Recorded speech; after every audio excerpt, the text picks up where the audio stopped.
வணக்கம். இன்றைய மாவட்ட செய்திகள். எடப்பாடியார் அவர்கள் கொண்டு வந்த எய்ம்ஸ் மருத்துவமனை, புரட்சி தமிழையா எடப்பாடியார் அவர்கள் கொண்டு வந்த லோயர் கேம்பிலிருந்து கூட்டு குடிநீர் திட்டம், புரட்சி தமிழையா எடப்பாடியார் அவர்கள் கொண்டு வந்த சுற்றுச்சாலை திட்டம், புரட்சி தமிழையா எடப்பாடி அவர்கள் ரிங் ரோட்டை 2 வழிச்சாலையை 4 வழிச்சாலையாக உயர்த்தினார். புரட்சி தமிழையா எடப்பாடி அவர்கள் வைகை நதி பாதுகாப்பு சாலை மேம்பாட்டு திட்டம், புரட்சி தமிழையா எடப்பாடி அவர்கள் குடிநீருக்கும் சாலை போக்குவரத்திற்கும் தொழில் வளர்ச்சிக்கு புரட்சி தலைவர் அம்மா அவர்கள் தூத்துக்குடி மதுரை தூத்துக்குடி காரிடார் என்கிற எக்கனாமிக் காரிடார் சாலை அமைத்து கொடுத்தார்கள். புரட்சி தமிழையா எடப்பாடி அவர்கள் 1000 கோடிய பறக்கும் சாலை கொண்டு வந்தார்கள். திருமங்கலம் கொல்லம் 4 வழி சாலை அமைத்து பொருளாதார வளர்ச்சிக்கு வித்திட்டு எய்ம்ஸ் மருத்துவமனைக்கு அங்கே சுகாதார மையமாக இந்த மதுரையை உருவாக்கினார்கள். ராஜாஜி மருத்துவமனையை மேம்படுத்தினார்கள். அதற்கு மல்டி ஸ்பெஷாலிட்டி மருத்துவமனையை புரட்சி தலைவர் எடப்பாடியார் முதல்வராக இருக்கிற போது பாரத பிரதமரை அழைத்து வந்து மக்களுக்கு பயன்பாட்டிற்காக அழைத்தார்கள்.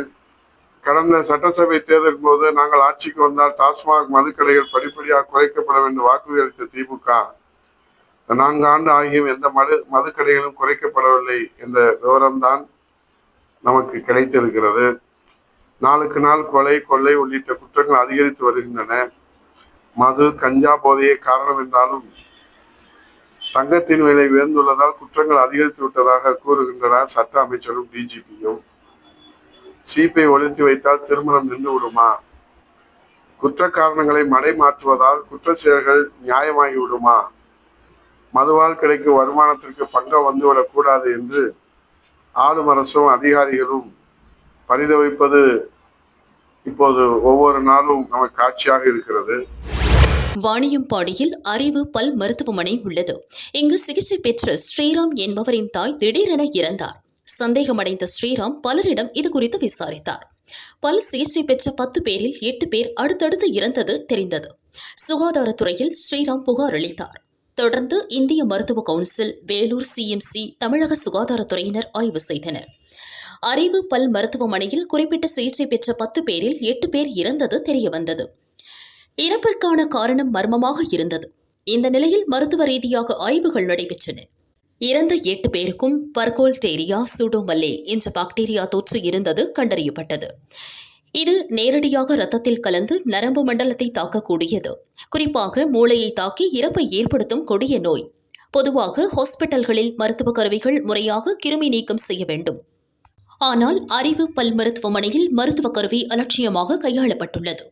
பெரியோஸ்டியல் லிஃப்ட் எனும் இடுக்கி போன்ற கருவியை சுத்தம் செய்யாமல் பயன்படுத்தியுள்ளனர். அதை வைத்து சலைன் எனப்படும் குளுக்கோஸ் பாட்டில்களை திறந்துள்ளனர். இதனால் அந்த கருவியை வைத்து திறக்கப்பட்ட பாட்டில் மூலம் யாரெல்லாம் சிகிச்சை பெற்றார்களோ அவர்களுக்கு பாக்டீரியா தொற்று ஏற்பட்டது விசாரணையில் உறுதியானது. அதனால் உண்டான பாதிப்பால் தான் 8 பேர் இறந்துள்ளனர். இதுகுறித்து பல் டாக்டர் அறிவு மீது போலீசில் புகார் அளிக்கப்பட்டுள்ளது. விசாரணை நடக்கிறது. வாணியம்பாடில் ஏற்கனவே விடிஎஸ் டென்டல் கிளினிக்னு ஒன்று வந்து நடத்திட்டு இருந்தாங்க. அந்த விடிஎஸ் டென்டல் கிளினிக் நடத்திட்டு இருக்கும்போது 2023 வருஷம் ஒரு 10 உயிருக்கு மேலே வந்து போயிடுச்சு.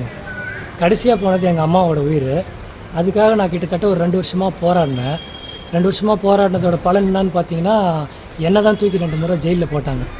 அந்த டாக்டர்கிட்ட போய் நீங்கள் எதுவும் கேட்கக்கூடாது, பேசக்கூடாது, பண்ணக்கூடாதுன்ட்டு. அந்த டாக்டர் வந்து என்ன பண்ணார், அவர் சின்னதாக இருந்த கிளினிக்கை மூடிட்டு அழகாக பக்கத்துலேயே பெரிய கிளினிக்காக திறந்துட்டு நல்லா ஜம்முன்னு அவர் ஏசி ரூமில் போட்டு விடிஎஸ் டென்டல் கிளினிக்னு இருந்ததை அறிவு டென்டல் கேர்னு மாற்றிட்டு அவர் அழகாக உட்காந்துட்டு இருக்கிறாரு. அம்மா விழுந்த நான் மன உளைச்சல் தாங்க முடியாமல் என்ன பண்ணுறதுன்னு தெரியாமல் ஜெயிலுக்கு போனதுனால வேலையும் இழந்து வருமானம் இல்லாமல் சமுதாயத்தில் ஒதுக்கப்பட்டு எங்கே போனாலும் வேலை இல்லாமல் ரொம்ப மன உளைச்சல் பட்டு வாழ்ந்து வந்தேன். இருந்தாலும் இதுக்கு ஒரு தீர்வு கிடைக்காம போகக்கூடாதுன்னு எவ்வளவோ போராடினேன். இன்றைக்கி அந்த போராட்டத்தோட பலனாக மெடிக்கல் கவுன்சிலிருந்து அவங்க வந்து ரிப்போர்ட் கொடுத்துட்டாங்க. இந்த டாக்டரால் தான் இத்தனை உயிரும் போயிடுச்சு அப்படின்னு சொல்லி மெடிக்கல் கவுன்சிலேருந்து ரிப்போர்ட் கொடுத்துட்டாங்க. இப்போ நான் வந்து காவல்துறையோட உதவி அணுகிறது எதுக்காகனா, அவர் வந்து ஏற்கனவே வழக்கு இருக்கும்போது வேறு ஒரு கிளினிக் திறந்துட்டு வேறு ஒரு பேர் வச்சுட்டு மறுபடியும் அவர் வந்து சாதாரணமாக கிளினிக் நடத்திட்டு இருக்கிறாரு. இருந்தாலும் அவர் தான் இந்த கொலைகளுக்கெல்லாம் காரணம், இந்த இறப்புகளுக்கெல்லாம் அவர் தான் காரணன்றது வந்து நிரூபணம் ஆயிடுச்சு. இப்போ என்ன 15-30 நாள் ஜெயிலில் போட்ட காவல்துறை இந்த 8 கொலைகளுக்கும் காரணம் டாக்டர் அறிவரசன்ட்டு இன்றைக்கி நிரூபணமான நிலையில் காவல்துறை என்ன நடவடிக்கை எடுக்க போகிறாங்க, எனக்காக என்ன உதவி செய்ய போகிறாங்கன்றதுக்காக என்னோடய பழைய மனு, நான் கலெக்டர் ஆஃபீஸில் கொடுத்த மனு, நான் வந்து எஸ்பி ஆஃபீஸில் கொடுத்த மனு, டிஎஸ்பி ஆஃபீஸில் கொடுத்த மனு, ஜாயின்ட் டைரக்டர்கிட்ட போய் பேசின மனு எல்லாத்தையும் எடுத்துகிட்டு வந்துட்டு நான் காவல்துறைக்கிட்ட இப்போ உதவிக்காக வந்திருந்தேன். அவங்க கண்டிப்பாக உங்களுக்காக நடவடிக்கை எடுத்து தரோம், உங்கள்கிட்ட எல்லாம் இருக்கும்போது நீங்கள் இதை எப்போவுமே பயப்படாதீங்க, கண்டிப்பாக இத்தனை நாள் போராடினீங்க, கண்டிப்பாக உங்களுக்காக நாங்கள் நடவடிக்கை எடுத்து தரோம், நீங்கள் தைரியமாக போயிட்டு வாங்கன்னு எனக்கு நம்பிக்கை அளிச்சிருக்கிறாங்க. காவல்துறையோட நம்பிக்கையான வார்த்தையை நம்பி நான் தைரியமாக போயிட்டு வரேன்.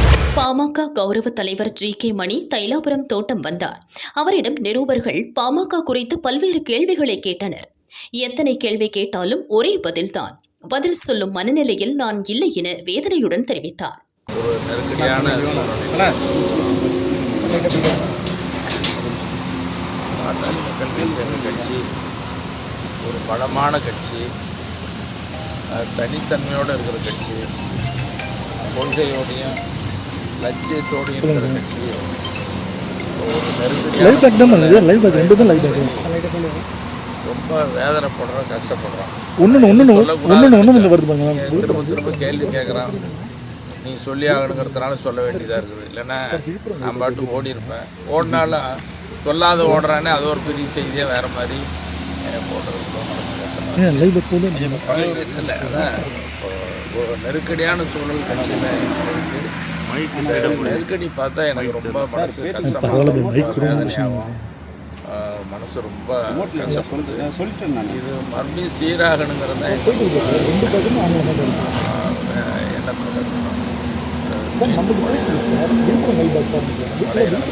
பாசத்தோட இருக்கிற கட்சியாக, வலிமையான கட்சியாக, பலமான கட்சியாக நீண்டு வரணும். ஒரு பெரிய மாநாட்டை சந்தித்த கட்சி தேர்தலை சந்திக்க போகிற நேரத்தில் ஒரு வலிமையாக இருக்கணும். நாங்கள் தீவிரமாக முயற்சி பண்ணுறோம். ஐயாவும் பார்த்து பேசுகிறதுக்கு தான் வந்துருக்கோம். மனசு ரொம்ப கஷ்டமாக இருக்குது. அதிகமாக கேள்வி கேட்டு பதில் சொல்கிற நிலையில் நம்ம இல்லை. பெரும்பாலான நிர்வாகிகள் வந்து ஐயா சின்னையா பக்கம் போயிருக்காங்க. கேள்விகளுக்கு நிறைய நீங்கள் கேள்வி கேட்குறீங்க, எந்த கேள்விக்கும் பதில் சொல்ல முடியாது. சார், இப்போ முன்னாள் மாவட்ட செயலர்கள், முன்னாள் மாவட்ட தலைவர் தான் உங்களுக்கு வந்து எந்த கேள்வி, நிறைய கேள்விகள் நீங்கள் கேட்கலாம். அவ்வளோ கேள்வி கேட்பீங்க உங்ககிட்ட இருக்குது. எந்த கேள்விக்கும் பதில் சொல்லக்கூடிய நிலையில் இருக்க சொல்லவும் கூடாது. ஏன்னா என் கட்சிக்குள்ளே ஏற்பட்டிருக்கிற ஒரு நெருக்கடியான சூழல். இதை வெளியில் அப்படி இப்படி சொல்கிறது, எந்த கேள்வி கேட்டாலும் சரி, அது சரியாக இருக்காது. மாவட்ட நிர்வாகிகள் ஐயா சார் எந்த கேள்வி கேட்டாலும் அதுக்கு பதில் சொல்கிறதுங்கிறது சரியாக இருக்காது, சொல்லவும் கூடாது. அது நல்லதில்லை. எங்கள் கட்சிக்குள்ளே இருந்தவரை எங்கள் வாயால் சொல்லக்கூடாது, பேசக்கூடாது, அது நல்லதும் இல்லை. நேற்று ஐயா வந்து மன உருகி நிறைய குற்றச்சாட்டுலாம் கொடுத்துருக்காரு. அதெல்லாம் புரியுது. நிறைய கேள்விகள், எந்த கேள்விக்கும் பதில் சொல்கிறது மனசு கஷ்டமாக இருக்குது. எதுவும் சொல்கிறதுங்கிறது நல்லதாகவும் இருக்காது. அதனால தான் பாருங்க பேசுவோம்.